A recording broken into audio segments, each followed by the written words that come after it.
Hi, പുതിയൊരു വീഡിയോയിലേക്ക് സ്വാഗതം. ഈ വീഡിയോ ഹയർസിനെ കുറിച്ച് തന്നെയാണ്. നമ്മുടെ ഇന്നലെ ഹയർ ചോളുകൾക്കൊക്കെ ഇന്നലെ വിഷു ആയിരുന്നു. ഭയങ്കര പടക്കം പൊട്ടിക്കലായിരുന്നു. അപ്പോൾ ഇന്നലെ ഞാൻ കുറച്ച് തിരക്കായതുകൊണ്ട് തന്നെ ഇതിൻ്റെ ഓർഡറുകൾ ഇന്നലെ വി കൺസോളിൽ ഇവരുടെ കോടതി നടപടികളോ അല്ലെ അതിനുശേഷം ഉള്ള ഉത്തരവുകളോ വായിക്കാൻ സാധിച്ചില്ല. ഞാൻ രാവിലെയാണ് ഫ്രീ ആയത്. നിങ്ങൾ ചിലരൊക്കെ കണ്ടു കാണും, ക്രിക്കറ്റ് മാച്ച് ഉണ്ടായിരുന്നു. അപ്പോൾ നമ്മുടെ വാട്സപ്പ് സ്റ്റാറ്റസൊക്കെ ശ്രദ്ധിക്കുന്നവർക്കറിയാം. അപ്പോൾ ഇന്നലെ കോടതി ഉച്ച കഴിഞ്ഞാണ് ഈ കേസ് എടുത്തിരുന്നത്, ജാമ്യ കേസ്. അപ്പോൾ ഇതിനു മുന്നേ 7-ാം തീയതി കോടതി ഈ കേസ് പരിഗണിച്ചപ്പോൾ കോടതി പറഞ്ഞിരുന്നത് പോലീസ് സ്റ്റേഷനിൽ സറണ്ടർ ആവാൻ വേണ്ടിയിട്ടാണ്. സറണ്ടർ ആവുക എന്ന് പറഞ്ഞു കഴിഞ്ഞാൽ എന്താണ്? കീഴടങ്ങുക. കോടതി പറഞ്ഞിരുന്നത് പോലീസ് 2 മാസമായിട്ട് മകനെ കൂട്ടി ഒളിച്ചു കളിക്കുന്ന ശ്രീനയോട് പറഞ്ഞു അന്വേഷണ ഉദ്യോഗസ്ഥരുടെ മുന്നിൽ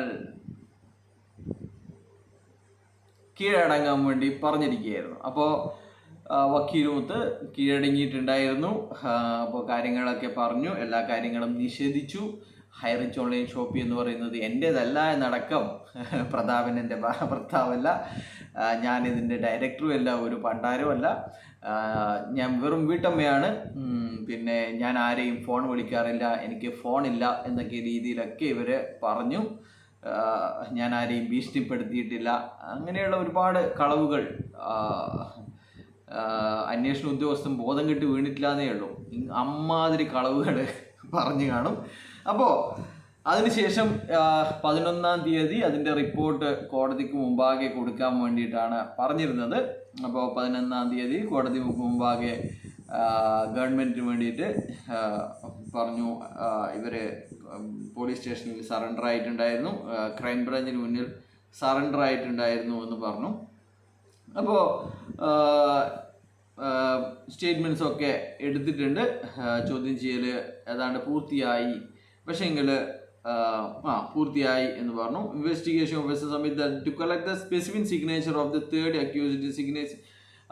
ഇവരുടെ സിഗ്നേച്ചർ ഇവർ ഒരുപാട് കയ്യൊപ്പ് ചാർത്തിയിട്ടുണ്ട്. പ്രതാപൻ ഗ്രീൻ കോ തട്ടിപ്പിലും മറ്റ് തട്ടിപ്പുകളിലും ഒക്കെ ഉൾപ്പെട്ടതുകൊണ്ട് എല്ലാ ഇടപാടുകളും അവനും ഇതുപോലെ ജാമ്യം കിട്ടിയിരുന്ന അവസ്ഥയിലാണ്. ഇതുപോലെ സമാന തട്ടിപ്പുകൾ നടത്താൻ പാടില്ല എന്നുള്ള കണ്ടീഷനോട് കൂടിയായിരുന്നു പ്രതാപനും ജാമ്യം കിട്ടിയിട്ടുണ്ടായിരുന്നത്.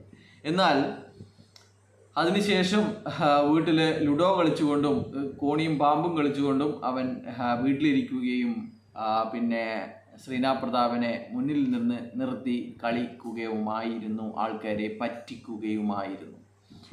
അപ്പോൾ സിഗ്നേച്ചർ കമ്പാരിസന് വേണ്ടിയിട്ട് ഒരിക്കൽ കൂടി സറണ്ടർ ചെയ്യാൻ വേണ്ടി പറയണം എന്ന് പറഞ്ഞു. അപ്പോൾ ഇവരുടെ വക്കീൽ പറഞ്ഞു, നമ്മൾ അന്വേഷണത്തോട് എല്ലാ സഹകരണവും, നമ്മൾ അന്വേഷണവുമായി പൂർണ്ണമായും സഹകരിക്കാൻ നമുക്ക് ബെയിൽ മാത്രം കിട്ടിയാൽ മതി എന്ന് പറഞ്ഞിട്ടുണ്ടായിരുന്നു.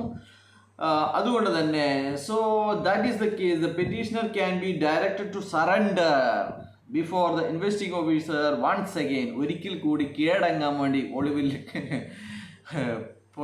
ക്രൈംബ്രാഞ്ചിന് മുന്നിൽ പിന്നെ മൊഴി നൽകാൻ വേണ്ടി കീഴടങ്ങിയതിന് ശേഷം പിന്നെയും വാനിഷായ ഒളിവിൽ പോയ ശ്രീനാ പ്രതാപനോട് ഒരിക്കൽ കൂടി സറണ്ടർ ചെയ്യാൻ വേണ്ടി പറഞ്ഞിരിക്കുകയാണ് കോടതി. അതിനുശേഷം സറണ്ടർ ചെയ്തതിന് ശേഷം പ്രത്യേകം ശ്രദ്ധിക്കുക, after that if arrest is recorded, arrest വേണ്ടി വന്നു കഴിഞ്ഞാൽ അറസ്റ്റ് ചെയ്യാം, പക്ഷേ അതിനുശേഷം ഇവരെ ജാമ്യത്തിൽ വിടണം എന്നാണ് കോടതി പറഞ്ഞിരിക്കുന്നത്. അറസ്റ്റ് രേഖപ്പെടുത്തിക്കൊണ്ട് ഇവരെ ഒരു കേസിലും അറസ്റ്റ് ചെയ്തിട്ടുണ്ട്, അറസ്റ്റ് ചെയ്തിട്ട് ജാമ്യത്തിൽ വിടണം. അത് 50,000 രൂപ കെട്ടിവെക്കുകയും അത് തത്തുല്യമായിട്ടുള്ള 2 ഷുവർട്ടി കൊടുക്കുകയും വേണം എന്ന് പറഞ്ഞിരിക്കുകയാണ്. അതിനുശേഷം മറ്റ് സമാന ഇതുപോലെയുള്ള ബെയിൽ കണ്ടീഷനും ഒക്കെ മായി ബന്ധപ്പെട്ടുള്ള ഹൈക്കോടതിയുടെയും സുപ്രീം കോടതിയുടെയൊക്കെ ജഡ്ജ്മെൻറ്റുകൾ പറഞ്ഞതുകൊണ്ട് കോടതി പറഞ്ഞിരിക്കുകയാണ് 1, 2, 3, 4, 5, 6 കടുകട്ടി കണ്ടീഷൻസ്. ആ കടുകട്ടി കണ്ടീഷൻസ് ആണ് ഏറ്റവും പ്രധാനപ്പെട്ടത് കടുകട്ടി കണ്ടീഷൻസിലെ ഒന്നാമത്തെ കാര്യം, the petitioner shall appear before the investigation officer within 2 weeks from today and shall undergo interrogation. ചോദ്യം ചെയ്യലിന് 2 ആഴ്ചക്കുള്ളിൽ, ഇന്ന് തൊട്ട് 2 ആഴ്ചക്കുള്ളിൽ ചോദ്യം ചെയ്യലിന് വേണ്ടി കീഴടങ്ങണം എന്നാണ് ഒന്നാമത്തെ കണ്ടീഷൻസ്. അപ്പോൾ രണ്ടാമത്തെ കണ്ടീഷൻ, ആഫ്റ്റർ ഇൻറ്ററോഗേഷൻ, ചോദ്യം ചെയ്യലിന് ശേഷം, if the investigation officer propose to arrest the petitioner, he shall be released on bail on executing a bond for sum of rupees 50,000 with two solvent securities, each of the like sum to the satisfaction of the arresting officer concerned.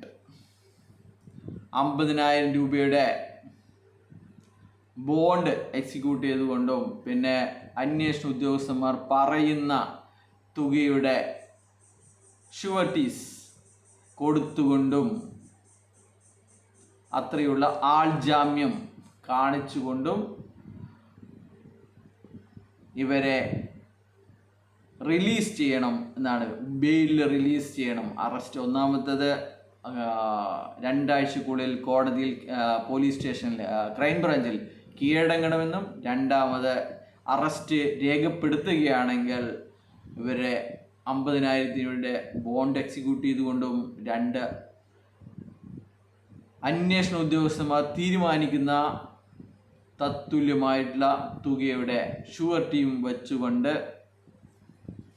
Release ചെയ്യണം എന്നാണ് പറഞ്ഞിരിക്കുന്നത്. മൂന്നാമത്തത്, petitioner shall be appear before the investigation officer for interrogation as and when required.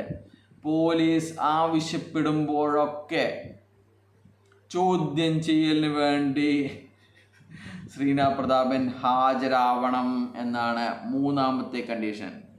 The petitioner shall cooperate with the investigating officers and shall not directly or indirectly many inducement, threat and promise to any person acquitted. പോലീസുമായി പൂർണ്ണമായും അന്വേഷണവുമായി പൂർണ്ണമായും സഹകരിക്കണമെന്നും പിന്നെ ആരെയും പ്രലോഭിപ്പിക്കാനോ ഭീഷണിപ്പെടുത്താനോ ഈ അന്വേഷണത്തെ ബാധിക്കുന്ന രീതിയിലുള്ള സ്റ്റേറ്റ്മെൻറ്റുകളോ വാഗ്ദാനങ്ങളോ ആർക്കും തന്നെ ചെയ്യരുതുമെന്നുള്ള, ഫോൺ വിളിച്ചിട്ടുള്ള കാര്യങ്ങൾ ചെയ്യരുത് എന്നുള്ള കാര്യമാണ് മൂന്നാമത്തെ കണ്ടീഷൻസ് എന്ന് പറയുന്നത്. നാലാമത്തെ condition, petitioner shall not leave India without permission of the jurisdictional court. കോടതിയുടെ അനുമതിയില്ലാതെ ഇന്ത്യ വിട്ട് പുറത്തു പോകരുത് എന്നുള്ളതാണ് നാലാമത്തെ കടുകട്ടി കണ്ടീഷൻസ്. അഞ്ചാമത്തെ condition, petitioner shall not commit an offense similar to the offense of which she is accused, suspected or the commission of which is suspected.